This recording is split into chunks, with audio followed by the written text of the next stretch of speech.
So why egging? Of all fishing genres, why egging in particular? Let me ask that back to you. Why do you want me to teach you egging? Well, I've gotten intrigued with the style of play with egging. With the rapid whipping and the powerful hook sets, it looks like a very fun species to hunt for. Yes, my friend, you are right. It is indeed a lot of fun to do egging. For me, I really love the challenge of the hunt while enjoying the nature at the same time. I love camping too, hence I mostly go for overnight missions. This craft is quite therapeutic for me, and every time I come back from a mission, I may be tired, but I feel rejuvenated and ready to take on tasks, may it be regarding my family or career. And lastly, I love preparing and collecting the stuff I use for egging. And of course, my weapon of choice, Shimano. Me too.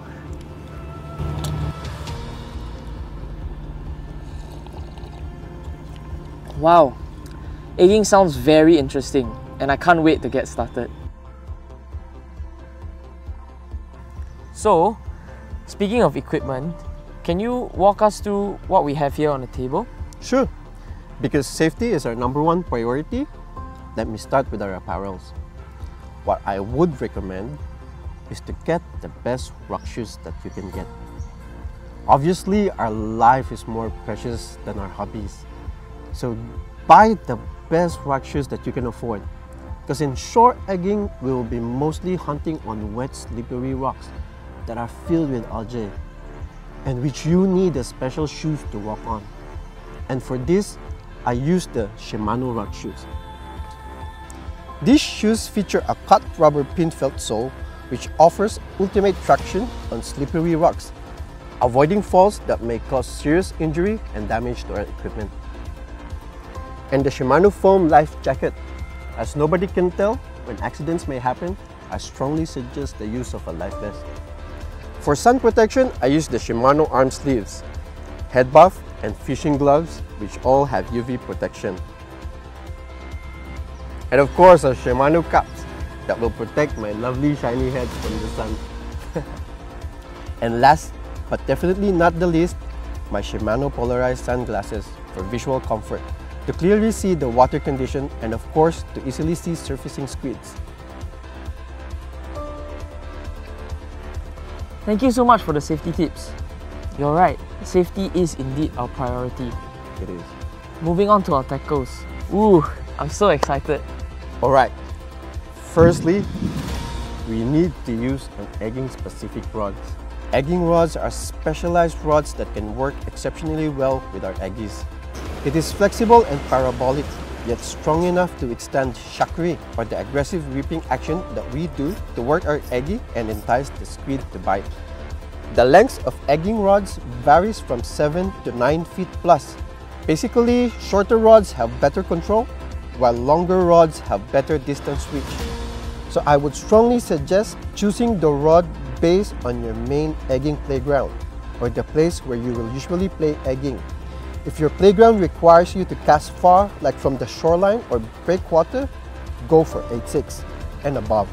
If it's a jetty environment that does not require you to cast far, then go for 8.3 and below.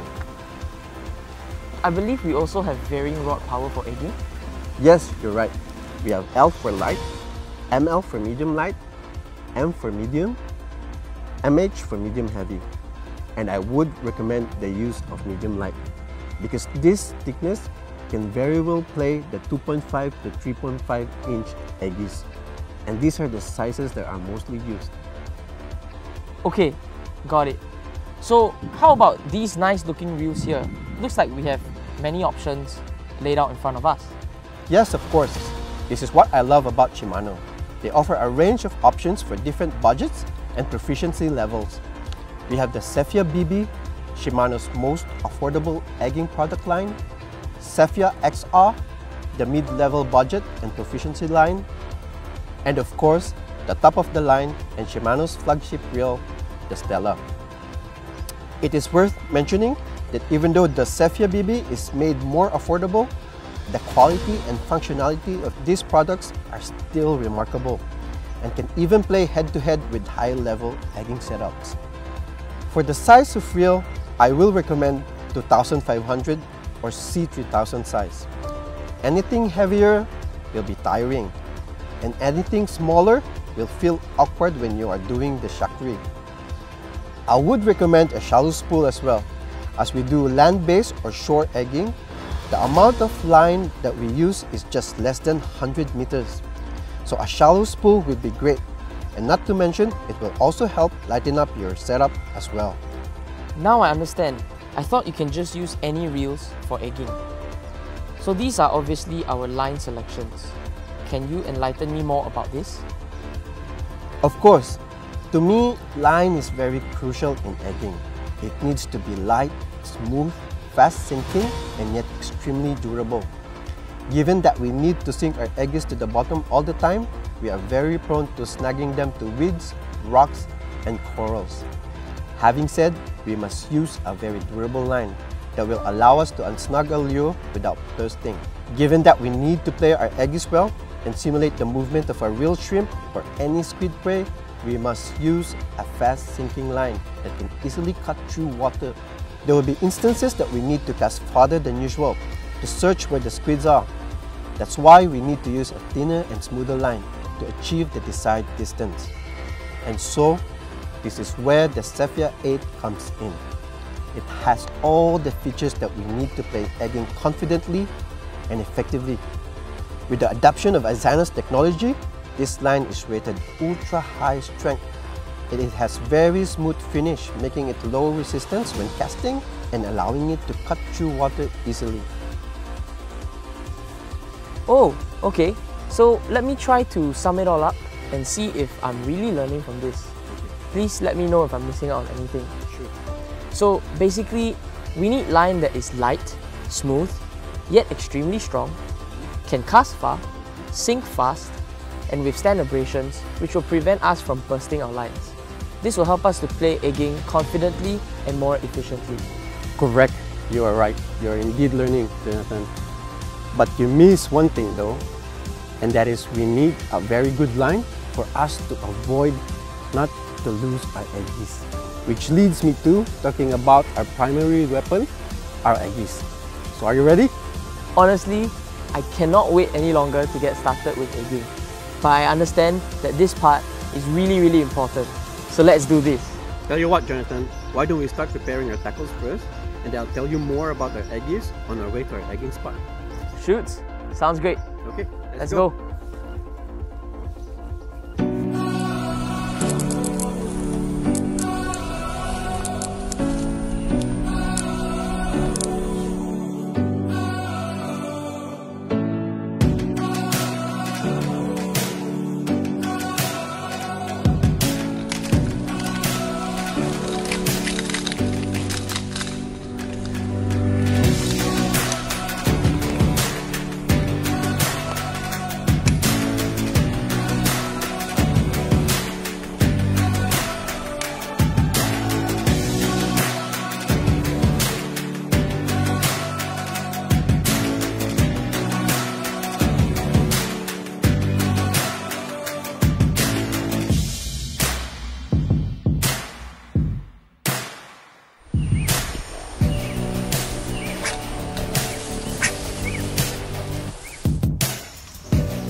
Alright, Jonathan, we have different sizes of eggies. It is ranging from 1.5 to 4 inches. And today we will be using the 2.5 and the 3 inch because these are the sizes that have the highest bite rate in this location. Ah, got it. So how about Shimano's eggies? What's so unique and so special about them? For Shimano eggies, we have the Flashboost Technology, which causes a shimmer underwater, attracting the squids to take.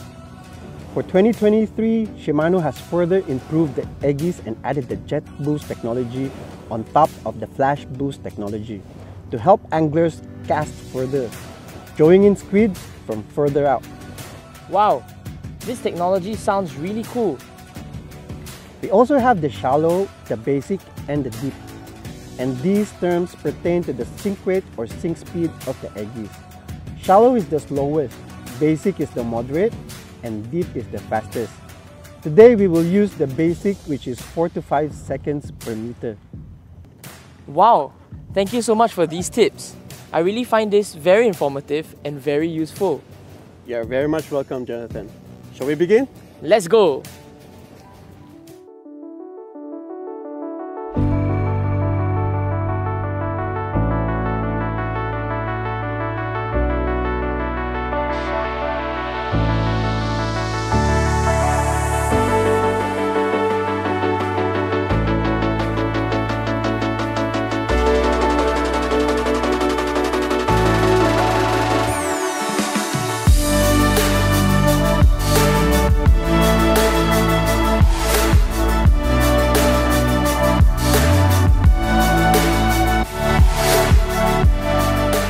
Okay, so first check your snap if it's locked, so you won't lose your Egi when you cast.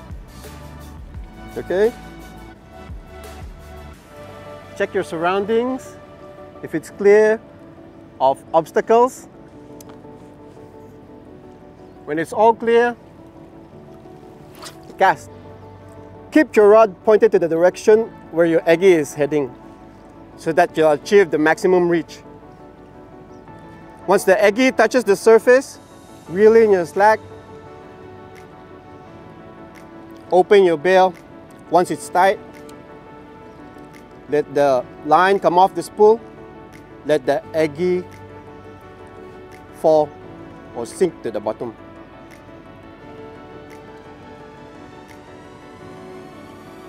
Once it reaches the bottom, it will create the slack in the surface of the water. And once you see that, reel in your line. When the line is tight, do 2 to 3 whipping actions. This is what we call the shakuri.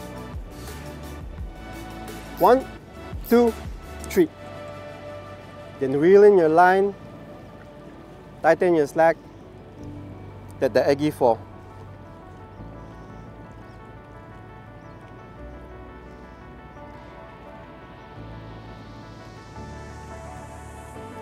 Once it reaches the bottom, tighten your slack, do the same process. Whip, 1, 2, 3, tighten your line, let the Egi fall.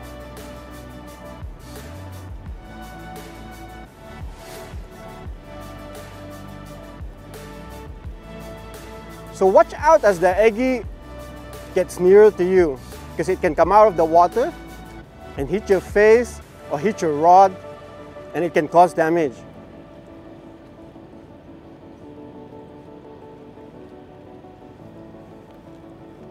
Okay, so that's the basic and essential technique that we do in egging. So the next technique that I do is the straight retrieve. So it's quite simple but effective. I do this when the squids are finicky and cautious and doesn't want it to commit to an aggressive moving prey. So again, cast,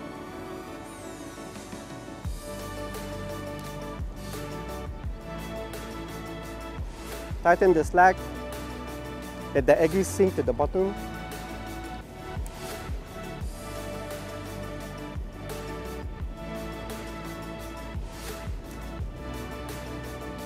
Once it does, tighten your slack, then do 2 beeping actions.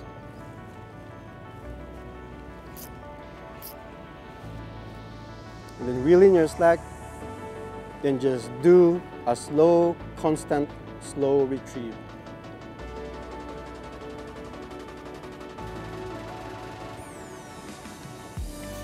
I've got quite a number of squids just by doing this. It's quite simple.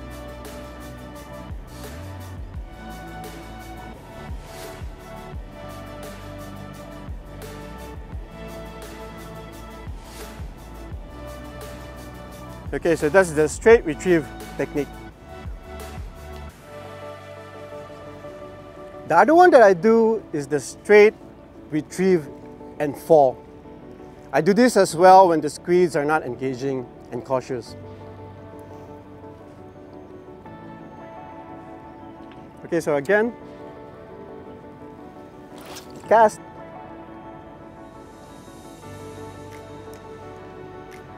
Reel in your slack. Keep your rod pointed to the water, or rod pointed downwards. Once the line is tight, let the Egi fall.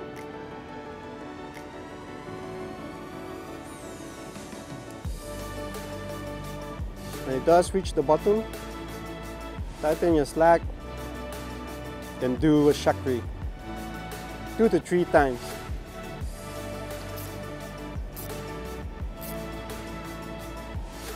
Then tighten your slack, do a constant retrieve of 5 seconds. 1, 2, 3, 4, 5. Then let the Egi fall.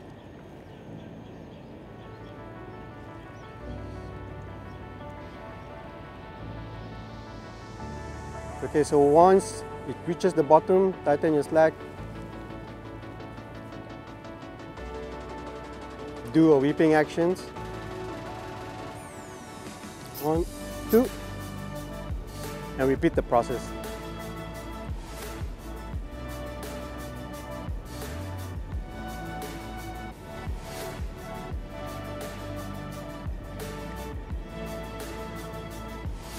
Okay, so that's the straight retrieve and fall technique.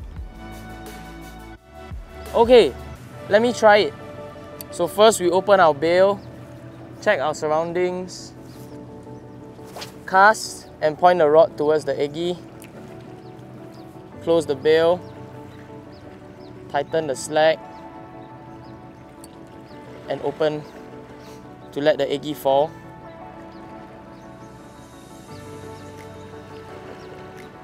So once there's slack on the water surface, close the bail, reel in the slack, then shakuri 2 to 3 times. Very nice. Let the Egi fall until slack again on the surface, and tighten the line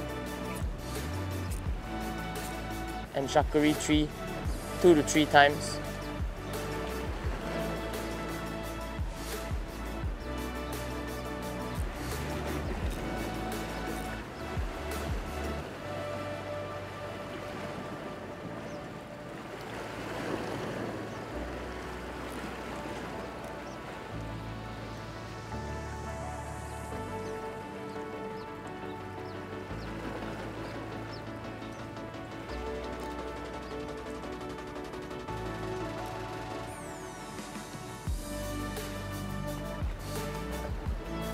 Well done, Jonathan.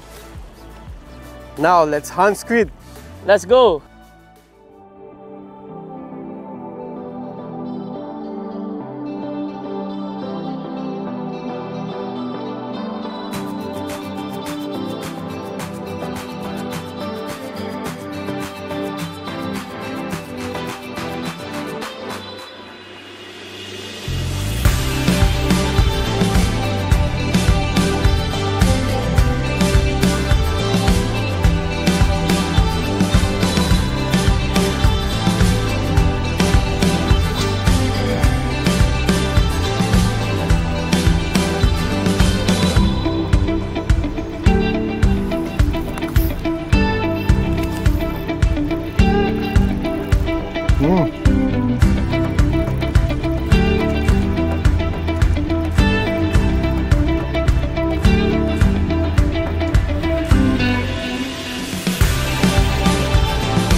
Thank you so much, Francis, for your time and effort in teaching me about this amazing craft of shore egging. I certainly hope that there are more missions and lessons to come. It's an absolute pleasure, Jonathan. Actually, we just barely scratched the surface of egging. I myself is still learning until now. So yeah, more to come. If you enjoyed this video, do remember to like and subscribe to our channel. And don't forget to turn on the notification bell. See you in the next one.